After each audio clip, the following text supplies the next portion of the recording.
लोकसभा निवडणुकीच्या पार्श्वभूमीवर अहमदनगर शहरात 72 लाखाची रोकड ताब्यात घेत या प्रकरणी दोघांची चौकशी सुरू आहे। अहमदनगर स्थानिक गुन्हे शाखेच्या पोलिसांनी लोकसभा निवडणुकीच्या पार्श्वभूमीवर नगर शहरात 2 ठिकाणी कारवाई करत 72 लाखाची रोकड पकडली आहे। तर ही रोकड हवाल्याची असून या प्रकरणी दोघांना ताब्यात घेतल्याची माहिती पोलिसांनी दिली।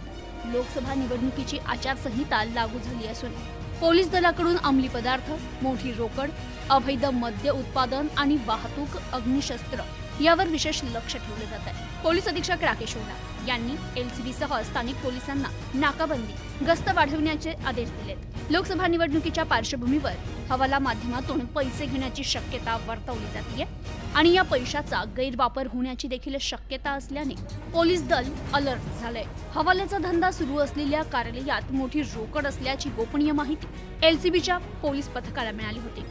पोलीस अधीक्षक राकेश ओला यांच्या आदेशानुसार एलसीबीचे पोलीस निरीक्षक दिनेश आहेर यांच्या मार्गदर्शनाखाली पथकाने नगर शहरातील खिस्त गल्ली आणि मार्केट यार्ड परिसरात अशा 2 ठिकाणी छापे टाकत 72 लाखाची रोकड ताब्यात घेतली। या प्रकरणी चेतन पटेल आणि आशिष पटेल या दोघांना ताब्यात घेतलंय। ते मूळचे गुजरात राज्यातील असल्याची माहिती पोलिसांनी दिली। त्यांनी एवढी मोठी रोकड नगर शहरात कशासाठी आणली होती याबाबतची चौकशी सुरू आहे। तर या प्रकरणाने नगर शहरात एकच खळबळ उडाली आहे। Bureau report, news today 24, Ahmednagar.